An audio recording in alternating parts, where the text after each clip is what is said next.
Egia esan, liburu hauek egitea beti plazara handi bada, ze aitzakaitzat hartzen dugu beti lotora joatzeko ipuia, gaur da, umeik kontatu egiten dugu ipuia, kantua kantatzen dugu, ohera jutzeko garaian edo, no? Bueno, nolabait simbolismo gisa, ez da. Baina eskolan ere badaka bere jarraipena.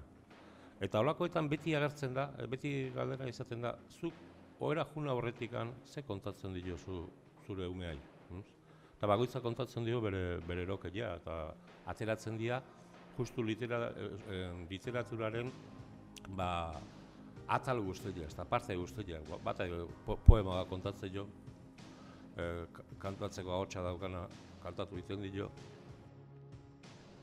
Norainokoak dira gauaren izkinak, zoparik jaten ahaldu ilargi mizkinak, izarrek maite ote dituzte piztinak, elkarri botatzeko esnezi pristinak, larai, larai, esnezi pristinak.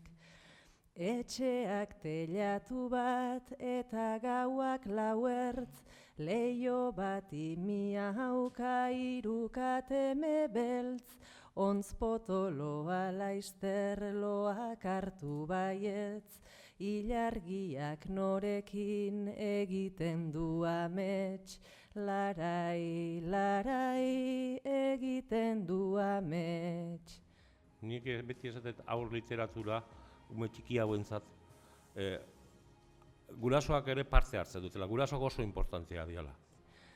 Tximiniek beltzean zuri dutekea, gauaren linterna da ilargi betea, nolakoa ote da izarren nekea, zein lainotan galdu da nire txupetea, larai, larai, nire txupetea.